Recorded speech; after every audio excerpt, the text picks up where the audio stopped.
उत्तर प्रदेश दिवस के अवसर पर कन्नौज के निजी विद्यालय में कार्यक्रम का आयोजन किया गया है। इस दौरान प्रदर्शनी को भी लगाया गया है।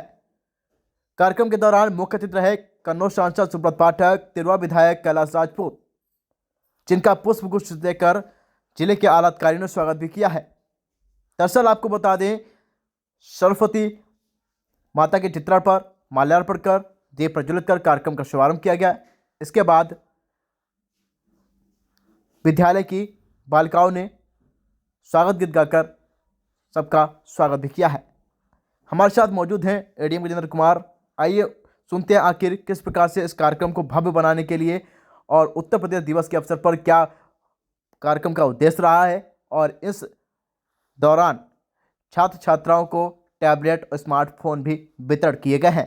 आइए एक नजर डालते हैं एडीएम गजेंद्र कुमार की ओर, क्या कुछ कह रहे हैं और पूरी खबर को देखते हैं आखिर किस प्रकार से इस कार्यक्रम को भव्य दिव्य बनाया गया है।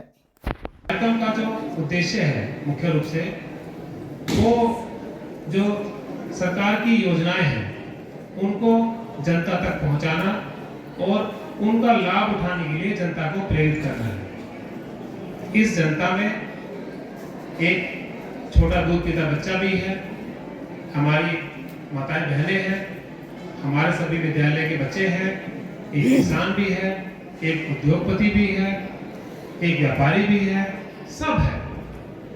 ये जो आप बाहर स्टॉल देख रहे हैं ये मात्र किसी मेले में लगे हुए सिंपल दुकानें नहीं है, ये जनता के लिए जड़ी बूटी है। आप जाकर देखिएगा इसको एक बार, जब आप कार्यक्रम समापन होगा तो इसको आप, इसका उद्देश्य है कि जो सरकार की योजना है वो जनता तक कैसे पहुंचे। हमें तमाम अपने अधिकारों को नहीं पता होता है, तो लोगों के क्या अधिकार हैं, सरकार की किस योजना को पाने के हम अधिकृत हैं, उसके लिए ये इस तरह के कार्यक्रम किए जाते हैं। उदाहरण के तौर पे यहाँ पर आज हमारे बहुत सारे बच्चे आए हैं जिनको इस स्वामी विवेकानंद युवा सशक्तिकरण योजना के तहत जो टैबलेट और स्मार्टफोन वितरण किए जा रहे हैं, उनके बहुत सारे बच्चे यहाँ पर बुलाए गए हैं। देखिए जो टैबलेट और स्मार्टफोन दिए गए हैं तो क्या है उसका, ऐसा भी नहीं है कि भाई कुछ गरीब परिवार के बच्चे हैं उनके तो चलिए ठीक है भाई, कभी नहीं मोबाइल खरीद सकते, लेकिन कुछ बच्चे ऐसे भी हैं कि जो ठीक ठाक ऊपर वाले की दुआ से समृद्ध परिवार से हैं, उनको स्मार्टफोन टैबलेट देने का क्या मतलब है। ऐसे तमाम इंजीनियरिंग कॉलेज में बच्चे होते हैं, मेडिकल कॉलेज में बच्चे होते हैं जिनके पास में आईफोन का टैबलेट होता है या आईफोन का एप्पल कंपनी का उनके पास टैबलेट और स्मार्टफोन है। तो ये जो दूसरी कंपनी है सैमसंग, इनका स्मार्टफोन का टैबलेट का वो लेकर क्या करेंगे। आपके कोर्स से संबंधित जो स्टडी मटेरियल है, ये माननीय मुख्यमंत्री जी की दिमाग की उपज थी कि बच्चों को हम ऐसी चीज प्रोवाइड करें जो उनके सिलेबस से संबंधित हो। ठीक है, वो आपको आपके उस महंगे वाले उसमें नहीं मिलेगी। ये भी बहुत अच्छा फोन है, और लेकिन इसमें आपको पता है कि इसकी मैपिंग की गई है, एक टैबलेट की एक स्मार्टफोन की उस पर्टिकुलर विद्यार्थी के साथ में मैपिंग की गई है। अगर आप कॉमर्स के विद्यार्थी हैं तो आपकी मैपिंग कॉमर्स के विद्यार्थी के हिसाब से करी गई है। वहां पे लखनऊ में एक बहुत एक्सपर्ट की टीम बैठी हुई है जिन्होंने कोर्स डिजाइन किया है, और आपके चाहे वो टैबलेट है या स्मार्टफोन का है, ऑटोमेटिकली उस पर उसका मटेरियल, स्टडी मटेरियल आएगा और वो आपको मार्केट में कहीं नहीं मिलेगा। अच्छे से अच्छे आप कोचिंग में चले जाएंगे, वो आपको कहीं नहीं मिलेगा। उसी की सप्लीमेंट्री के तौर पर एक योजना जो अभ्युदय योजना है, उसमें अगर आप सिविल सर्विसेज में जाना चाहते हैं तो उसमें आप प्रतिभाग कर सकते हैं, फ्री ऑफ कॉस्ट, बिल्कुल है, निःशुल्क। उसमें आप ज्वाइन कर सकते हैं, सिविल सर्विसेज में अपना कैरियर बना सकते हैं। अगर आप साइंस के स्टूडेंट हैं, साइंस में बायोलॉजी आपने लिया है, तो सीपीएमटी का एग्जाम देने के लिए आपको किस किस चीज की जरूरत पड़ेगी, वो आपके स्मार्टफोन पे आएगा और वो ऑटो अपडेट होगा। जैसे हमारे फोन साधारण फोन होते हैं जो अपडेट होते हैं, बीच बीच में अपडेट आता है उनका, ऐसे ही इनका भी अपडेट आएगा। तो उसका अपडेट जब आप करेंगे तो आपको जितनी भी अपडेट है आपके विषय की वो सब उस पर आएगी। तो कृपया करके इस फोन को किसी और को मत दीजिएगा।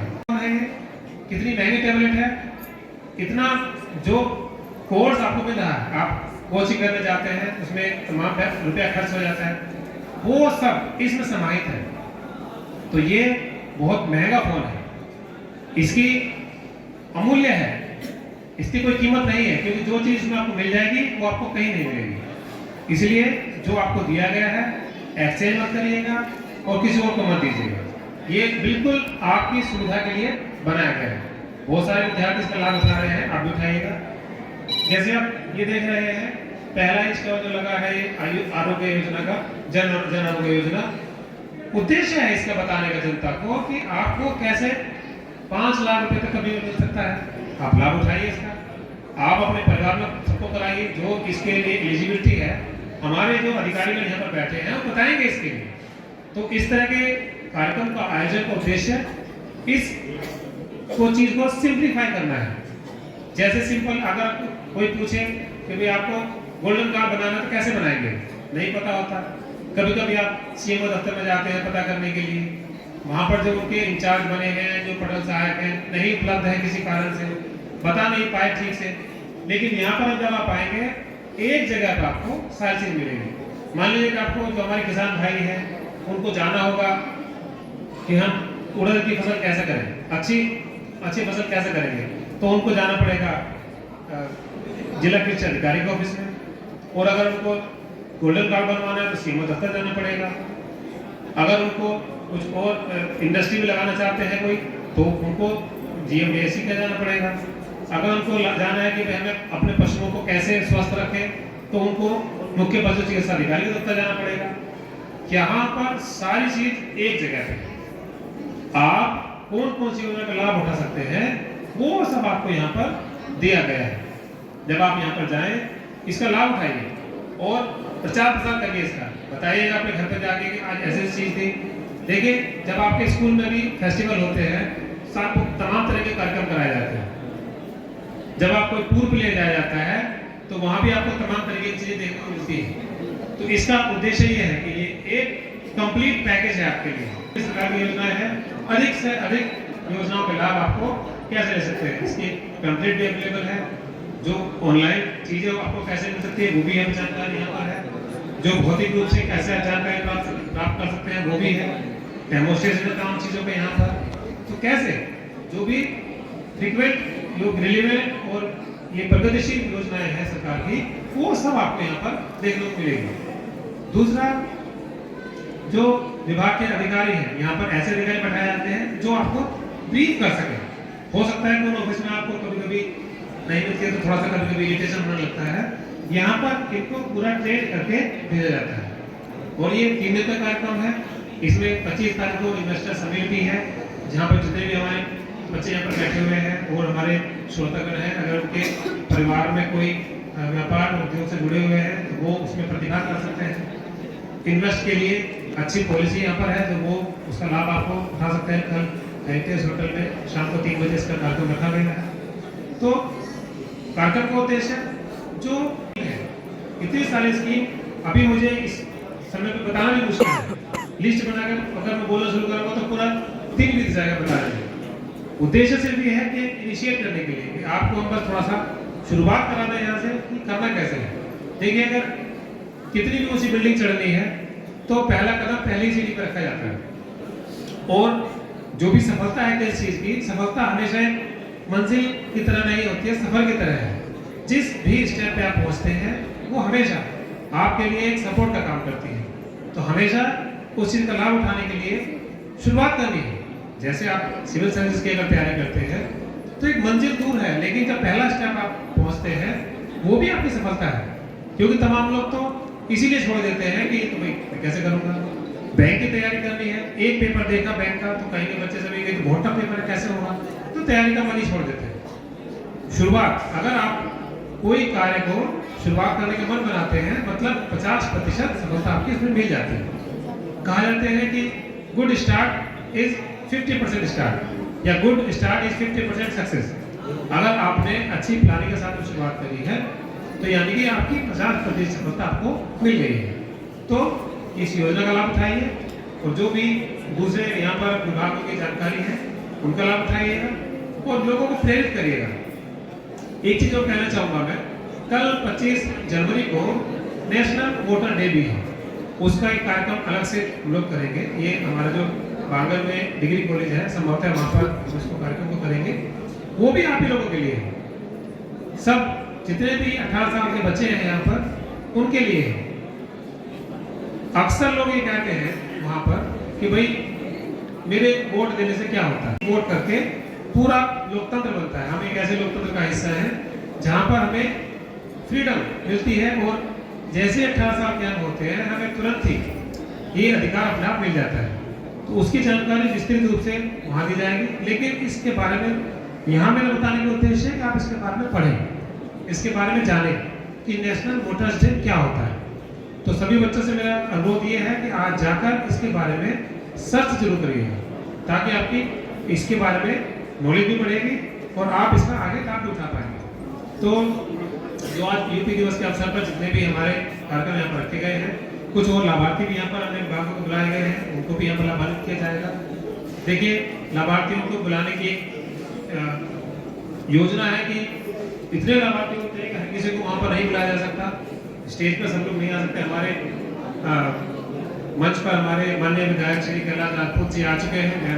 एडीएम गजेंद्र कुमार ने बताया है कि इस दौरान प्रदर्शनी को भी लगाया गया है ताकि एक छत के नीचे सभी को सरकार की जन कल्याणकारी योजनाओं के बारे में जानकारी मिल सके और एक स्थान पर सभी लोग जन कल्याणकारी योजनाओं का लाभ भी ले सकें। सरकारी योजनाओं की करीब 15 से 16 स्टॉल भी यहाँ पर लगाए गए हैं।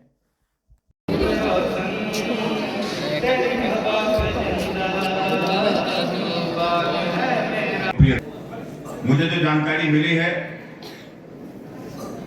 इस योजना के अंतर्गत हमारे यहाँ 21,496 72 संस्थाओं द्वारा वितरित किए जा चुके हैं। आज के आज 1355 स्मार्टफोन 10 संस्थाओं के छात्रों को वितरित किए जा रहे हैं। मैं आप सभी को बहुत हृदय से बधाई देता हूं और साथ ही साथ धन्यवाद देता हूं हमारे उत्तर प्रदेश के यशस्वी मुख्यमंत्री जी को। अभी जब हमारे अपर जिलाधिकारी जी आपके स्मार्टफोन और इस टैबलेट की खूबियों के बारे में बता रहे थे, तो एक और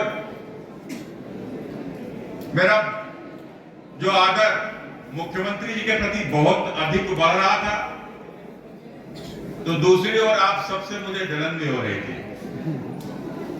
जलन मुझे इसलिए हो रही थी कि मैं भी कभी आपके जैसे जब छात्र था, तो मेरे समय पर योगी आदित्यनाथ के जैसा मुख्यमंत्री नहीं था। आप बड़े भाग्यशाली लोग हैं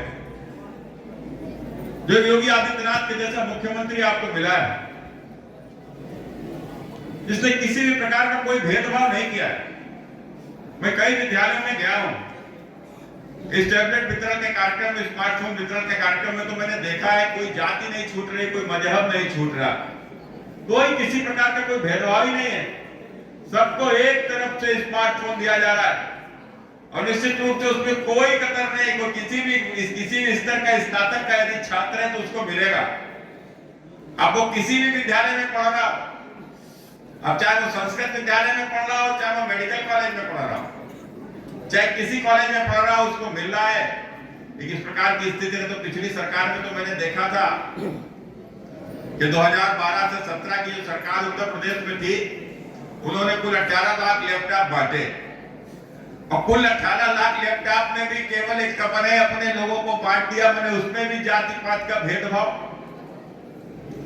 और साथ ही साथ जो सबसे आश्चर्यजनक बात थी वो यह थी कि वो 18 लाख लैपटॉप की जो कीमत थी, उस कीमत से अधिक उसको बांटने का खर्चा था। ये पिछली सरकार थी।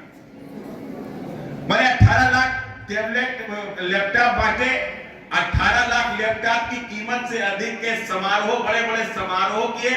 मैंने कुल मिलाकर के वो समारोह ना करते तो 18 दूना 36 लाख बच्चों को उस समय पर लैपटॉप दिया जा सकता था। ये पिछली सरकार थी। अभी हमारे विधायक जी जब कह रहे थे कि 2014 में इस देश के भीतर नरेंद्र मोदी जी के रूप में जो प्रधानमंत्री श्री नरेंद्र मोदी जी बने, तो सच मायने में मैं इस बात को जरूर आप सबके बीच में कहना चाहता हूं, क्योंकि आप भारत के लोकतंत्र ने आपको भी मताधिकार करने का अवसर दे दिया है।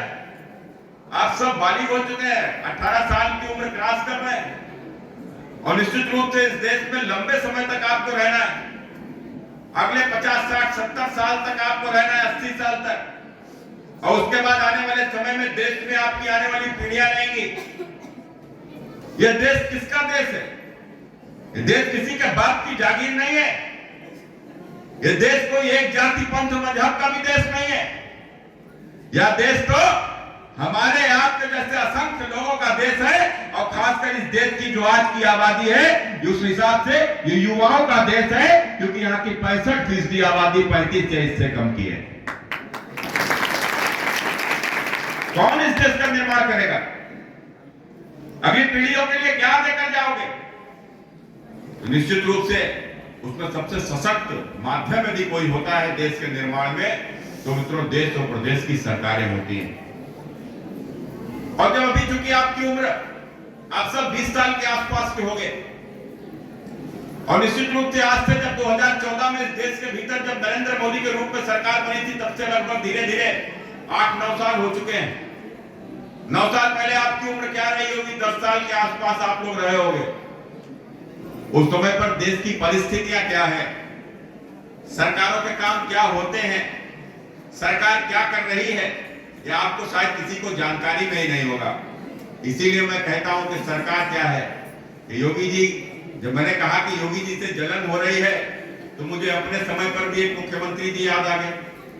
अब आज हम सबके बीच में दुनिया में नहीं है, लेकिन कोई रहे ना रहे, इतिहास तो सबको लिखता है, तो इसलिए वो बात भूली नहीं जा सकती।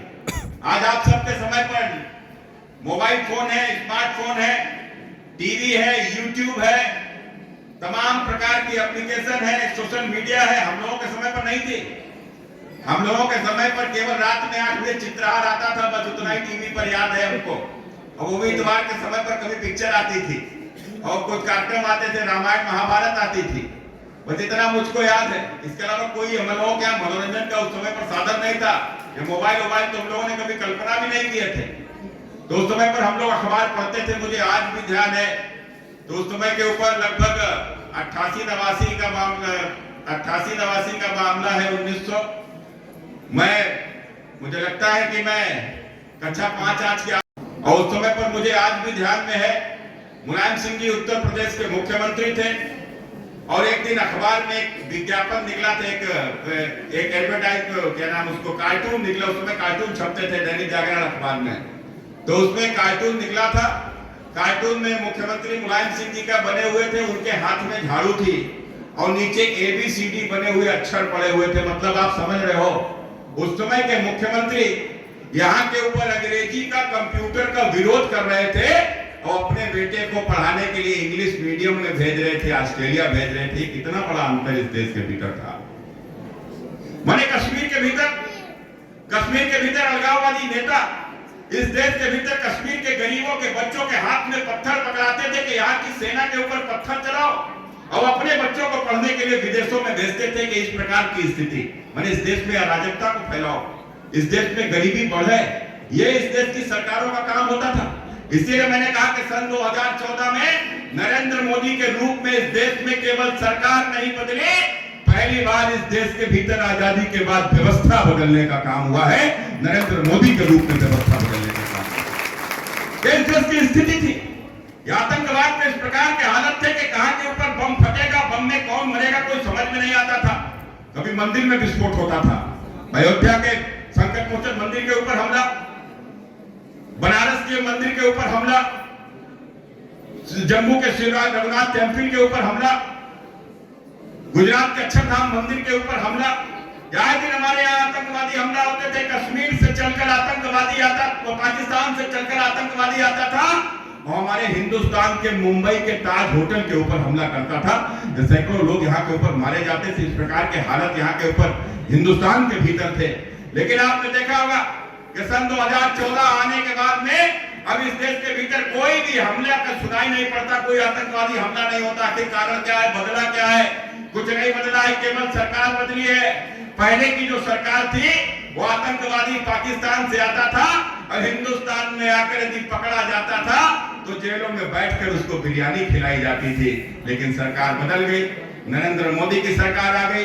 अब भी पाकिस्तान से आतंकवादी आता है, बॉर्डर पे पकड़ लिया जाता है, लेकिन बॉर्डर पे पकड़ने के बाद में उसको बिरयानी नहीं खिलाई जाती, सीधे गोली खिलाकर ऊपर भेज दिया जाता है। यह अंतर नरेंद्र मोदी की सरकार में लाने का काम किया है। इस देश में यदि इस देश को आगे लेकर जाना है तो किस प्रकार से इस देश का सशक्तिकरण करना होगा, और जब सशक्तिकरण करना होगा तो सबसे पहले इस देश में गरीबों का सशक्तिकरण करना होगा, कि बगैर गरीबों का विकास किए इस देश का विकास संभव नहीं है। तो इस देश में जिस प्रकार से गरीबी सदियों से इस देश के भीतर गरीबी थी, उस गरीबी को मिटाए बगैर इस देश में कभी भी इस देश को आगे बढ़ाया नहीं जा सकता। और इसके प्रधानमंत्री जी ने तय किया। मैं तो आज इसको अपनी भाषा में बोलता हूँ, आप सबसे भी बोलता हूँ। आपके घर में जो बुजुर्ग हो उनसे जाकर पूछ लीजिएगा जाके, कि मुझे लगता है कि प्रधानमंत्री के नाम पर आपको मोदी के अलावा तो किसी का याद ही नहीं होगी, किसी को आपने देखा ही नहीं होगा।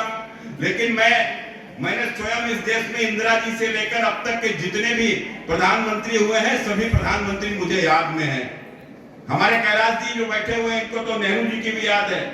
वो बताते हैं कि जब नेहरू जी जब खत्म हुए थे तो उस दिन के स्कूल में छुट्टी हो गई थी, इनको इतना आज भी याद है। तो मैंने इनको नेहरू जी की याद है। हमारे जिलाधिकारी जी आ गए हैं, इनको भी नेहरू जी की जरूर याद होगी। लेकिन मुझे इंदिरा गांधी की याद है।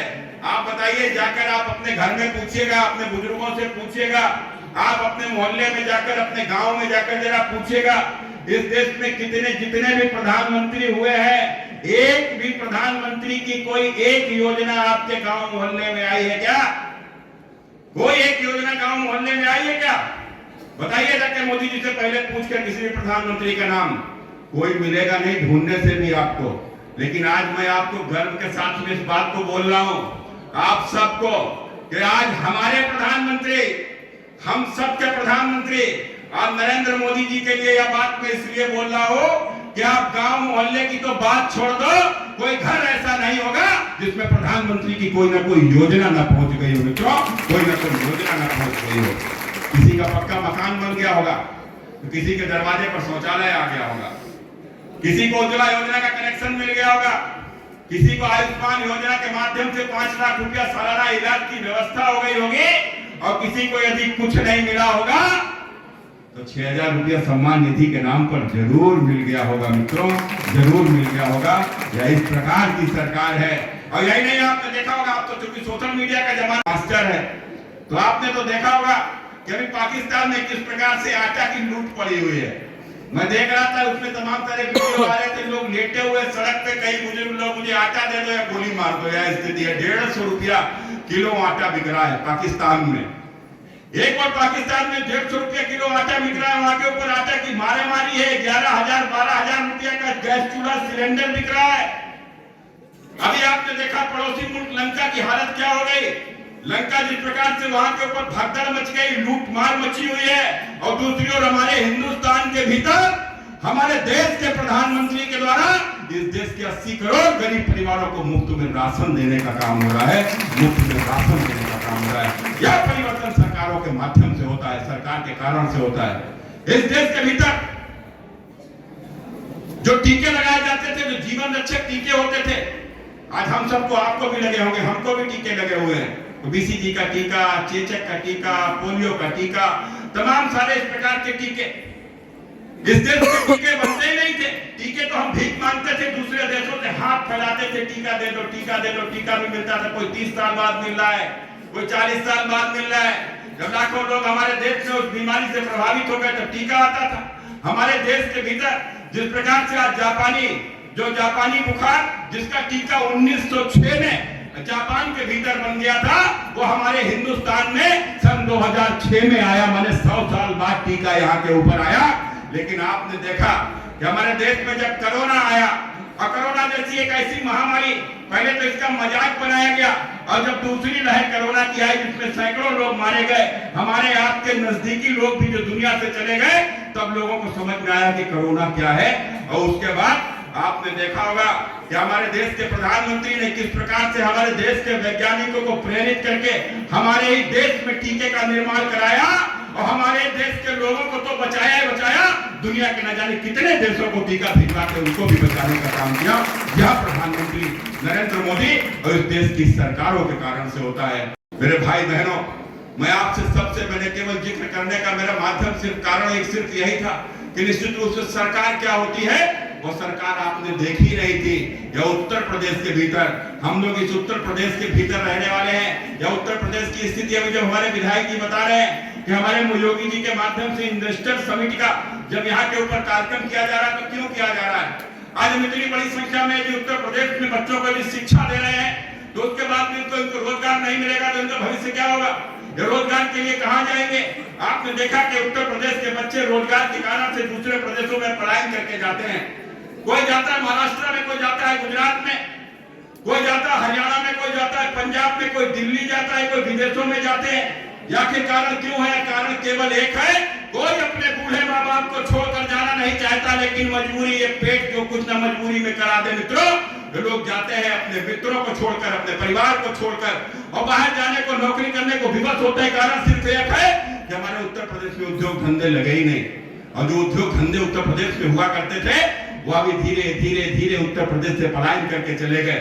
उसका कारण था या उत्तर प्रदेश के तो हर जनपद में अपना एक उत्पाद था, जैसे कन्नौज का इत्र उद्योग, अलीगढ़ का ताला उद्योग, फरुखाबाद का नमकीन उद्योग, आगरा का जूता उद्योग, जिस प्रकार से मुरादाबाद का पीतल उद्योग, मेरठ का स्पोर्ट उद्योग, भदोही का कालीन उद्योग, हर जनपद का कोई ना कोई अपना एक अलग उत्पाद था।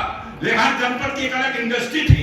लेकिन जिस प्रकार से यहाँ के इंडस्ट्रियों को जिस प्रकार से परेशान किया गया, यहाँ के व्यापारियों को, उनके बच्चों का, छोटे छोटे बच्चों का अपहरण हो गया, उनकी हत्या कर दी गई, तो धीरे धीरे व्यापारी पलायन करके इंडस्ट्रियां लेकर यहाँ से चले गए। यही कारण है कि उत्तर प्रदेश में उद्योग धंधे वो समाप्ति की कगार पर पहुंच गए और उत्तर प्रदेश के युवाओं को भी उत्तर प्रदेश से पलायन करने पर मजबूर होना पड़ा।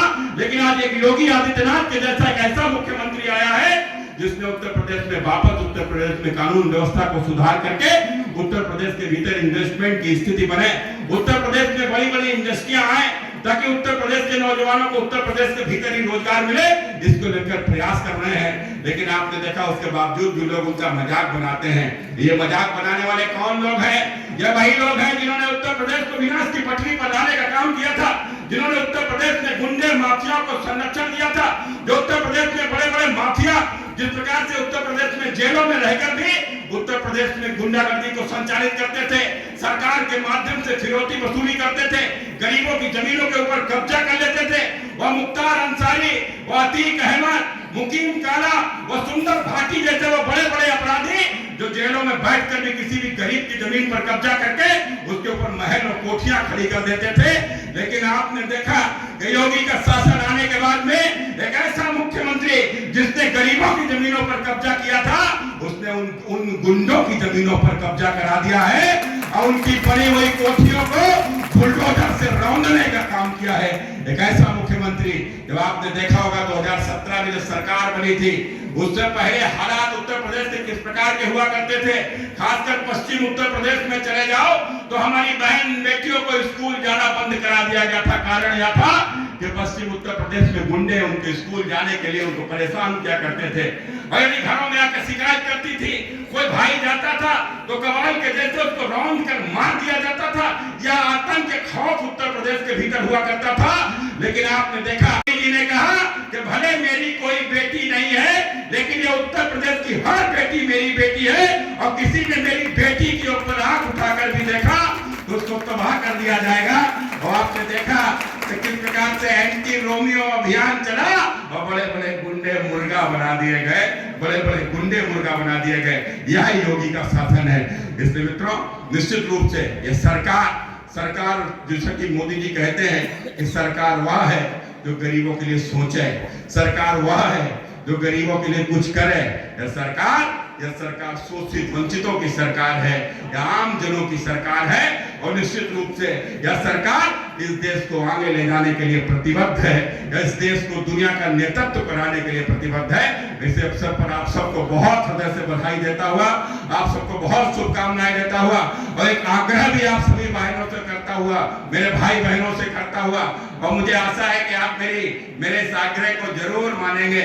आपको जो भी है लैपटॉप या जो क्या नाम स्मार्टफोन और या जो टैबलेट मिल रहा है, आप इसका जब इस्तेमाल करिएगा तो इसमें सोशल मीडिया तो आप जरूर डालिएगा, आप फेसबुक डालिएगा, आप ट्विटर डालिएगा, आप इंस्टा डालिएगा, जो भी डालिएगा वो डालिएगा, लेकिन एक बार मोदी योगी को धन्यवाद जरूर डाल दीजिएगा, धन्यवाद जरूर डाल दीजिएगा। बहुत बहुत